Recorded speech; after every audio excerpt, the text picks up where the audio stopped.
Namaskar. Hello and welcome to P Guru's channel. I'm your host Sri Iyer. Joining me today is General Ravi Shankar as we discuss the three-way tango between India, Pakistan and Bangladesh. What are the different factors that are affecting this relationship? Now, if Pakistan is also trying to get in to India through Bangladesh, what sort of challenges will they put up? And everything around this. So let's welcome General Ravi Shankar. General Ravi Shankar, namaskar and welcome to P Guru's channel. How are you, sir?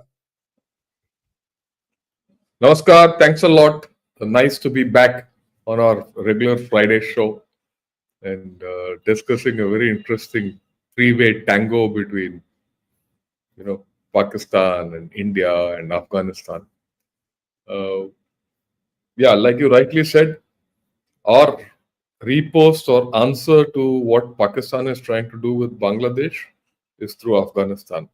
On the other way of looking at it is Pakistan is trying to repay us with Bangladesh because we've paid them through Afghanistan.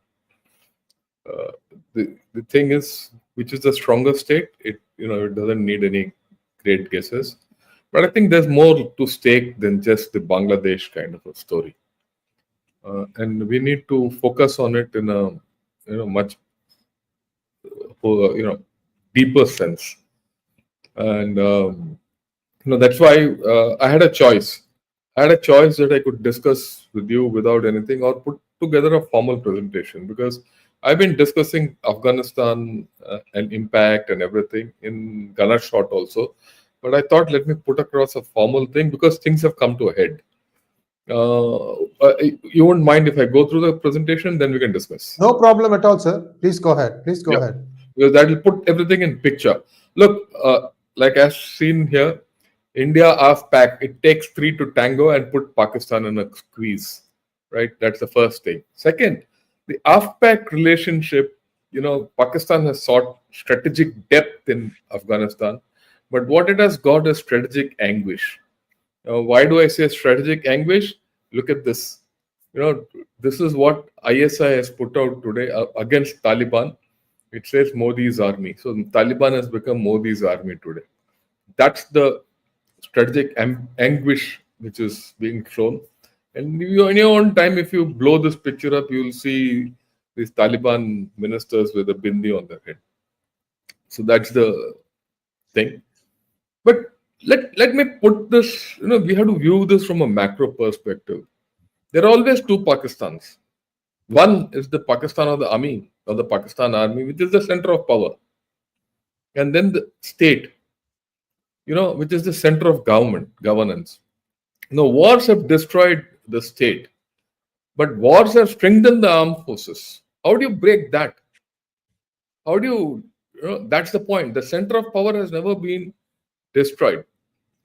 Okay. And the next thing is the center of power, army, elite, the politicians, they're all rich. The rest of the state is poor. It doesn't matter who lives, who dies out there. Whether they are polio affected or not, they're not bothered. All this rich Pakistan is, and the army-oriented Pakistan is to retain power and become richer and control, play strategic games. And that's the dangerous army. And that also is given as a two-faceted thing. One is that part which is conventional, doing a lot of exercises with, China, getting a lot of maritime equipment from China, including submarines and all that. And then, which is waging a battle of survival virtually with Afghanistan. We have to take a call, what do we want to do? And where is this whole relationship going, so that we know how to deal with Pakistan through Afghanistan. Okay, first let's look at Taliban. We all know it seeks legitimacy because it doesn't have it so far, right? And it needs assistance to survive, because who are its opponents? It is IS-K, Khorasan, AQ, Al-Qaeda, and the Northern Resistance, Amrullah Saleh and company. So it needs outside support. But it does not want to be a Pakistan's puppet. That's very clear now after 3.5 years. It needs support. It needs a counterweight so that it can counter China and Iran, who want to get into Afghanistan. If they get into Afghanistan, Taliban can pack up and go. It needs to develop better relationship with the Central Asian Republic. The thing is, it doesn't have the capacity to get popular support. It doesn't. I mean, really speaking, Taliban doesn't have too much support within Afghanistan. It is running the whole country by brute force. We know that. There are no women's rights and all that. We know that. It's a repressive government. Taliban has one line, strategy, that is export terror, blackmail through exported terror. But what it has, and it has now started cashing, it has started realizing after 3.5 years, is there's a traditional Afghan friendship with India. And at the end of the day, the bulk of Taliban are also Afghans. In fact, they're all Afghans, depending on which tribe you're looking at. So they want to now rebuild India and invite India in for their own purposes. And they want to, look, the way I look at it, India is their main card now against all the forces which are destabilizing them. And they're playing it smart, right? Not that Taliban will get destabilized overnight, but they're playing it smart. That's something which we have to go. Now let's go to go a bit into the history. 80s to 21. We all remember, Pakistan backed the Mujahideen, destabilized the Soviet presence there, destabilized Najibullah's government and hung him, all that. It was the primary backer of the Taliban 1.0 when it was there, Osama bin Laden, Mullah Omar and all that. And during the Taliban 2.0 time, Taliban was given shelter in Pakistan. And Pakistan played a double game against the US. We all know that. That's a gory history. Taliban, as far as Taliban-India relations are concerned, no, Taliban and Haqqanis, at the behest of ISI and Pakistan, from Pakistan soil, repeatedly attacked us. The Indian embassy was attacked in 2008-9. I lost my good friend, Brigadier Ravi Mehta. In fact, he and I were childhood friends. He was lost in a bomb attack just outside the consulate. I'm in touch with his wife and children still. It was pretty traumatic for me. But then they have attacked our consulates in Jalalabad, Herat, and Mazar-e-Sharif. But these equations today are gone. They don't stand anymore. What's the current set of equations? We'll come to that. What does Dawn say? Dawn came out with this. It says 2024 was the deadliest year for Pakistani security forces. From where? From Taliban. Let's see what it was all about. Right? They exchanged strikes on each other's territories. Pak security forces have been hit badly by TTP. Very badly. Right? I'll come to the numbers. And Pakistan in retaliation says it's targeted Afghan bases of TTP. And the TTP is being harbored by Afghan Taliban. Hence there. And they carried out 2 air attacks into Afghan territory. So all this is a to and fro, but Pakistan has suffered more. Look at the rise of fatalities in Pakistan. In Khyber Pakhtunkhwa, the districts which have been maximum affected are Kurram, North Waziristan and Khyber. And today Kurram and Parachinar is at the center of ethnic clashes, sectarian clashes, not ethnic, sectarian, Shia Sunni. So Pakistan is in a complete squeeze. Look at the terrorist incidents. In 2021, there were just 572. 572 is not less. One every day, more about 1.5 every day. Now in 24, it's gone to 2173. That's about 5 to 6 every day. That's not simple. It's a 279.8% increase. What about casualties?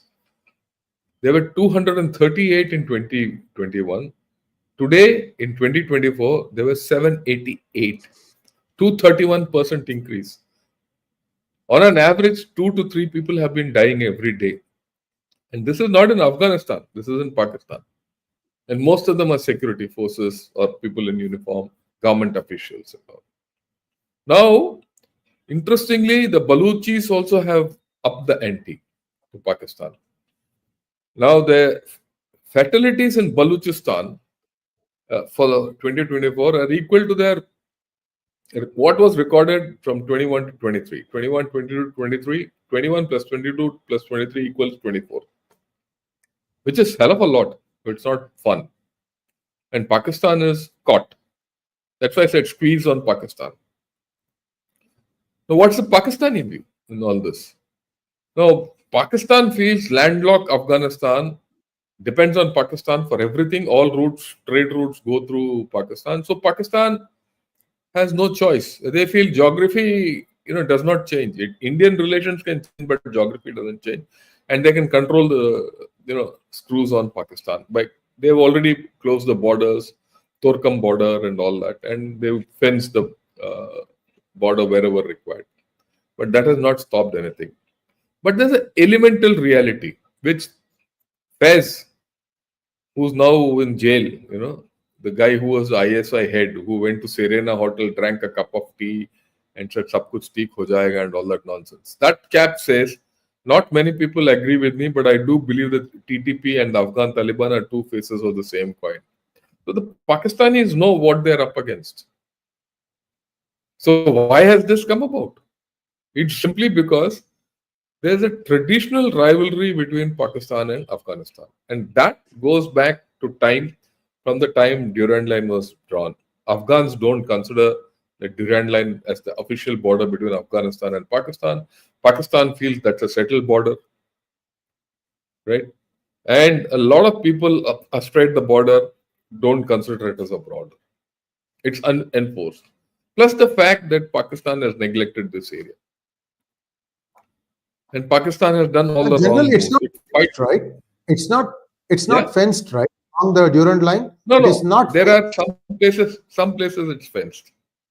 Crossings and all, it has been fenced. Some places Pakistan has fenced them. Known crossings they have fenced, right? But then Afghans being Afghans, they'll come through other routes, and especially the TTP people, they'll cross it wherever they have to. It's not a absolute,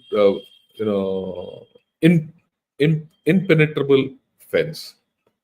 So they're playing to form Afghan Taliban and TTP. Like Faiz says, they're two sides of the same coin. There's not much difference. Okay, now what's happening after all this? After the Pak Army chief went to Khyber Pakhtunkhwa, and he says, as per him, they are in a situation. He says the TTP and the cross-border attacks are the only 2 points of problems with Afghanistan. Nothing else. We are okay. We are okay with Afghan Taliban, but TTP is the problem. But by their own admission, TTP and Afghan Taliban are inseparable. How does Pakistan resolve all this? They can't. Okay, recently these chap, that's the in the center in that photograph, you see Asim Munir. He's flanked by the CM of Khyber Pakhtunkhwa, Amin Gandapur.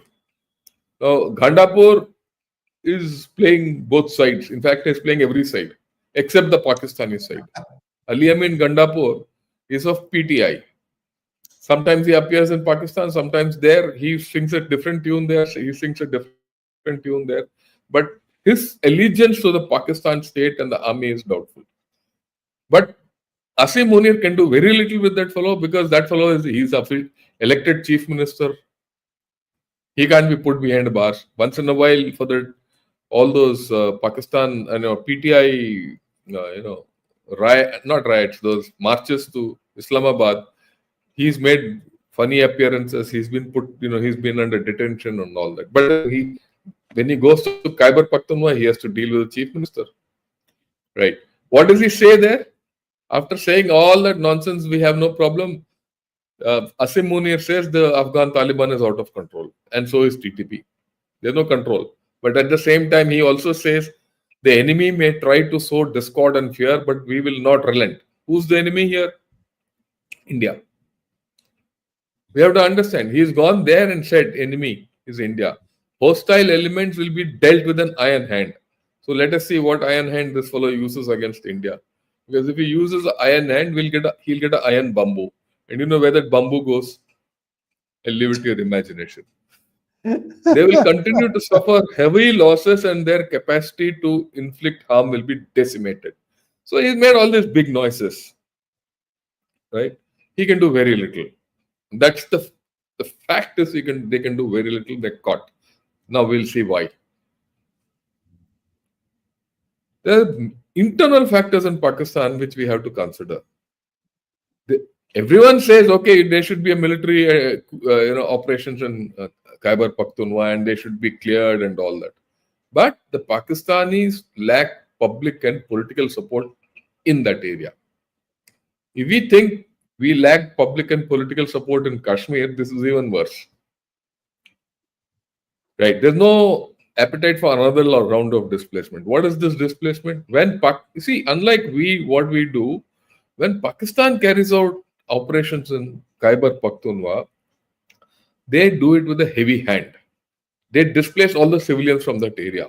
They tell all the civilians, get out of this area. So there's a lot of internal displacement in the villages in that belt. And people are put to hardship. The Pakistan army doesn't care a damn about it. We don't do that. They do it. It's mass displacement. When mass displacement happens, all these people are taken to security camps or refugee camps and displacement camps, and they have to be fed and all that. Now, for that means you're losing the hearts and minds of people. And they have to be fed. Pakistan can't feed itself. How will they feed these displaced people? So there are issues. So they can't do that. If they can't do that, Pakistan army can't carry out operations. So Pakistan has imposed trade restrictions on Afghanistan. Now Afghanistan is seeking a way out. We'll talk of that. Worst, what has happened is Pakistan last year expelled 5 lakh undocumented Afghans who were staying in Pakistan, in Karachi and all that. And some of those chaps have never seen Afghanistan. They're born and brought up in Pakistan. They were all thrown out. And more, they're being thrown out. And their visa policies and all. So there's a general hatred towards Pakistan which has developed in Afghanistan. And that is something which is important. See, when you disturb people like this, both sides of the border, you will not get goodwill. So you'll get only ill will. That is what Pakistan is reaping. Now, in any insurgency, there are 3 phases. There's a latent and incipient phase, where, all these people build support, recruit members, establish networks and all that.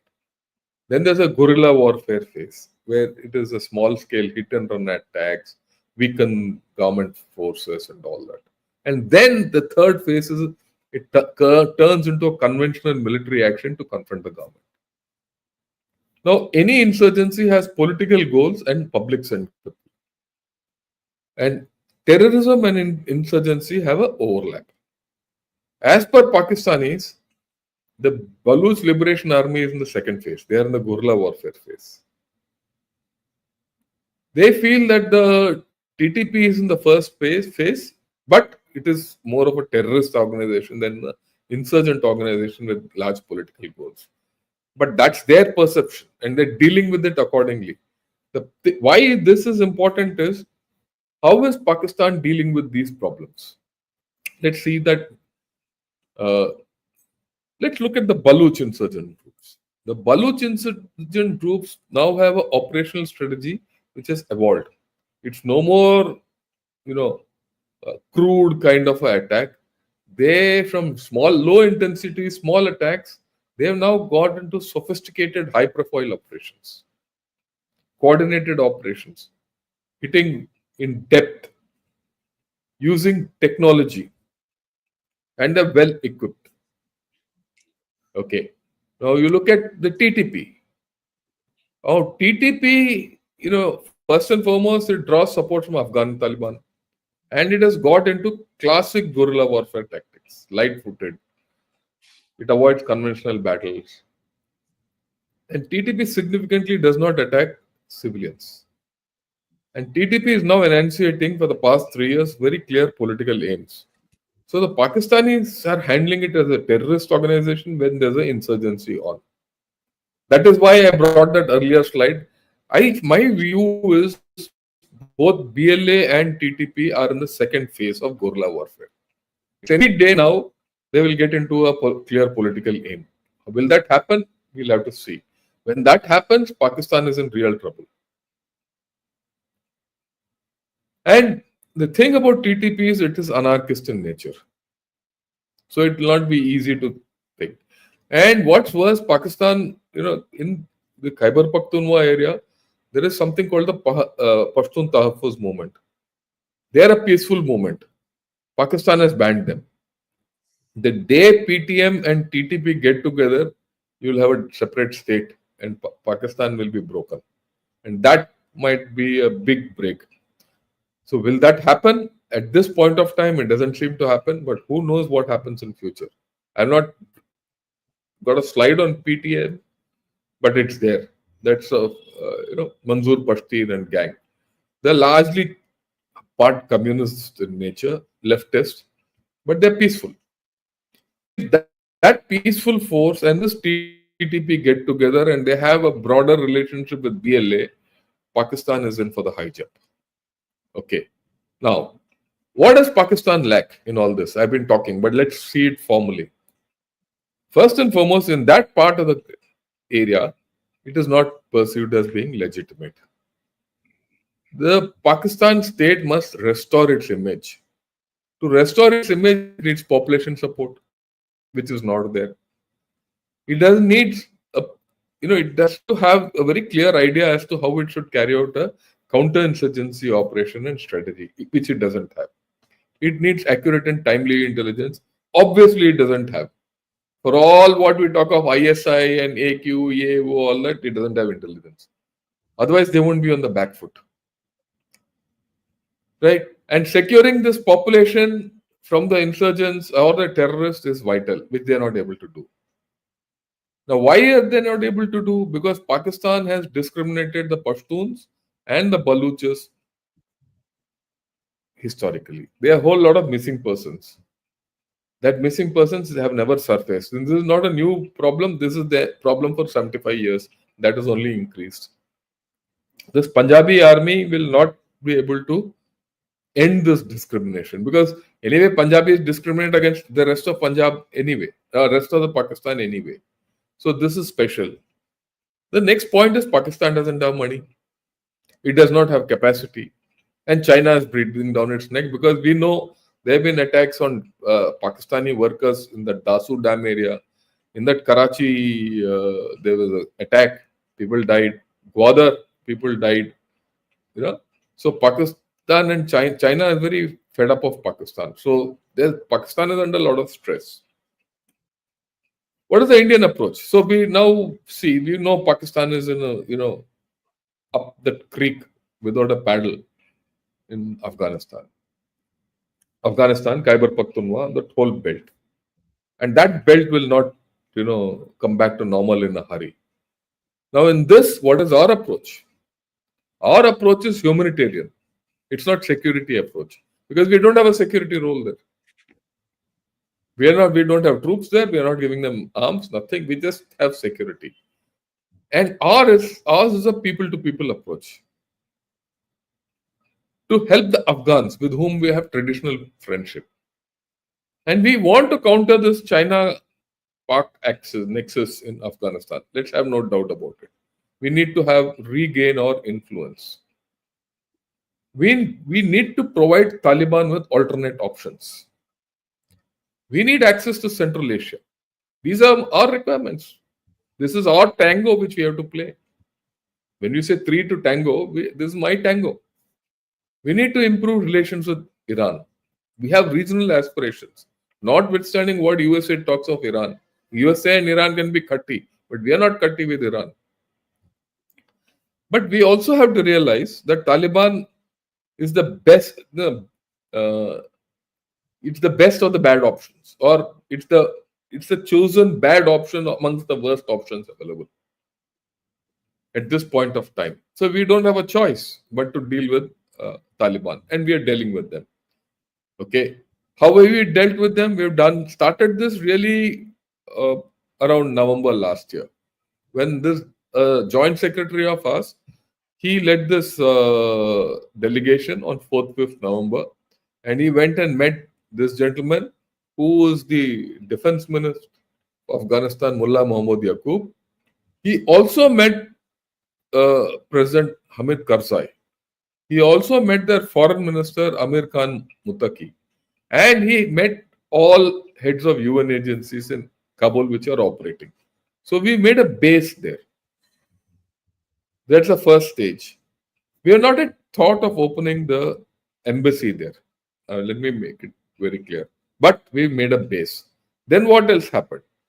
He discussed the use of Chabahar port in Iran for trade and humanitarian assistance. So earlier I said Pakistan wants to close the border between Afghanistan and Pakistan, so that all trade routes are blocked. We've given them an out from the other side. I'll come to the maps also a little later. Then last week, about 10 days back, our Foreign Secretary, Mr. Vikram Misri, he went and met Muttaqi in Dubai. Okay, so that is why that picture which came up, in the beginning. So let's put what all we have done in the past 4-5 years in perspective.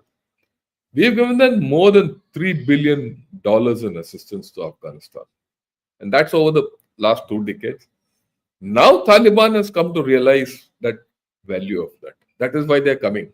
What all did we give them? We gave them Salal Dam. That Salal Dam is very important for them because it helped them out in their worst times for water. Then the parliament. No, the parliament in any country is the symbol of government. The Taliban are using this parliament more. Everyone thought, initially the Pakistanis thought the Taliban will break this parliament and all that. No. They are functioning from this parliament which India built, and that's their sign of legitimacy. I mean, at the end of the day, everything is political in nature. Then we built roads for them. I'll come to that. And so many other things, hospitals, everything. We've given them 50,000 metric tons of wheat, 300 tons of medicine, 27 tons of earthquake relief aid, 40,000 liters of pesticide. Otherwise, how will they grow their wheat? We have given them 100 million polio doses, 1.5 million doses of COVID vaccine, 11,000 hygiene kits for drug de-addiction, winter clothing, everything we have given them. And now that is coming to fruition. And all this we've given them, the second part, after the Taliban have come. So that there's no starvation in Afghanistan. So what India, like I said earlier, we are in the humanitarian mode. We have got that kind of a thing. And it will pay results. I have no doubt about it. And what all these people spoke is how to improve the health sector in Afghanistan, rehabilitation of refugees. Cricket has been a major, leverage India has. I mean, you'll be surprised. Might not be surprised. You would know the Afghan team is based in Noida. It plays, its home cities are Noida, Lucknow, and one more, I think Gwalior or someplace. So if Afghanistan has to have a home test match, it has to be in Noida. It is not in Afghanistan. But everyone follows Afghan team. And the biggest cheers in Afghanistan are when Afghanistan defeats Pakistan. Okay. Yeah, I'm not joking. You'll see, if you see their results during the World Cup, Pakistan has had a tough time with Afghanistan. Even during the last World Cup in USA, Afghanistan beat Pakistan. Right? And see, these things are might be symbolic, but it's very important. And then, of course, we are giving them a lot of humanitarian assistance and Chabahar port. I'll come to the Chabahar port, which is important. Okay, this is Chabahar port. Okay. Now, there's a 10-year agreement between India and Iran to develop the Chabahar port. And we are operating it. India is operating it. Okay. Now, this is the, Google map of the Chabahar port. It's pretty big. Now, Deputy PM Mullah Abdul Ghani Baradar, he visited Chabahar port in November. After our JS went to you Afghanistan, spoke of it, they came and visited. Now, why he visited? Because they want stronger political and economic ties with us. They want visas, more visas for Afghan businessmen to travel to India. And we also developed a technical team to Afghanistan in 22. And we've been involved in humanitarian work. It's a technical team, fine, but it's also kind of a consul. And there's one person whom we educated who got a PhD from the South Asian University in Delhi, Ikramuddin Kamil, right? And he is now the consul, Afghan consul in Bombay. So you see how things have moved. So we have a person who was educated by us, gave him a PhD, and he would have earned a PhD, who's now their consul in Bombay. So we have opened this channel. Why Bombay? We'll come to that. Look at this map. It starts from Bombay. From Bombay, the route goes to Chabahar, which is the port. From Chabahar, it goes to Zaranj. Zaranj, there's a railway line being developed. Most of it is complete, but there is movement by road also. Very soon, so transshipment will be from ship to train, which means volumes will increase. Not ship to road, the volumes won't be high. Till Zaranj, there'll be a railway line which will go. From Zaranj to Delaram, there's a place called Delaram. It's about 200 odd kilometers. We've already built the road. When was this road built? This road was built before 21. The border roads built this. In fact, a good friend of mine went and built it. His name is Major General NRK Babu. He went and built it. And he had a deal with the Taliban. And Taliban ensured that this road got built. So Taliban knows which side of their bread is buttered very clearly. Why is this road important? From Delaram to Kabul, there's an existing route. So virtually, once this thing comes, this route will come up. Yeah, it's already there. It has to be exploited more.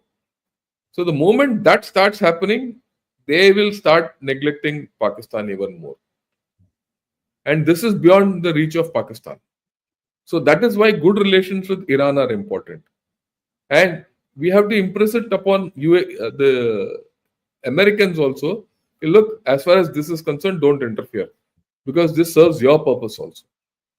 If Indian presence is there more in Kabul, right, it counters Chinese presence, it counters all other presence. And then from Delaram through Herat, you can go to the Central Asian republics. There's an existing road, you improve it as with time. So the opportunities for India are huge in this. I mean, we can keep talking of everything else. Okay, what China is doing to Pakistan, USA and all that nonsense, and we can keep fighting. But we should carve out our own region of influence. And this way we sandwich Pakistan. Right? There's another angle. Chabahar is in Iran, Sistan, Baluchistan. It is next to Pakistan's Baluchistan. You see, Pakistan and Iran have a common border. This behind this map. Look at it. If you look at it, this place, this is called Sistan, Baluchistan. This is Baluchistan. People, both sides are Baluchis. The Baluch Liberation Army and extremists go and hide here.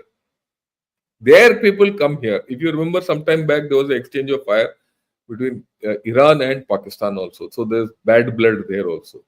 So if your road comes here and starts functioning, your goods starts going here, Pakistan gets threatened in Balochistan also. So you start influencing things. So you outflanked Pakistan. And that is why that, right? So here comes my last slide, and then we'll discuss.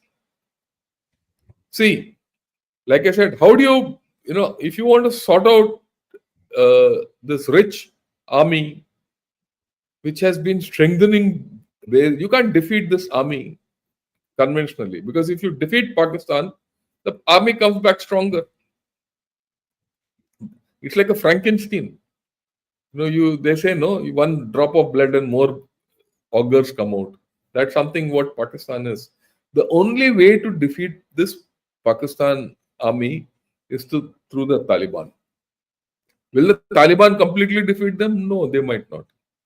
Will they keep them completely tied up? Yes, they will. And that is the thing which we have seen for the past 3 years. Will it continue further? It will continue further. Should we do anything about it? We should do a lot about it. We should just help the Taliban. Just help the Taliban survive, or whoever comes in power to survive. They will sort out Pakistan automatically. We don't have to do much. All you have to do is feed it.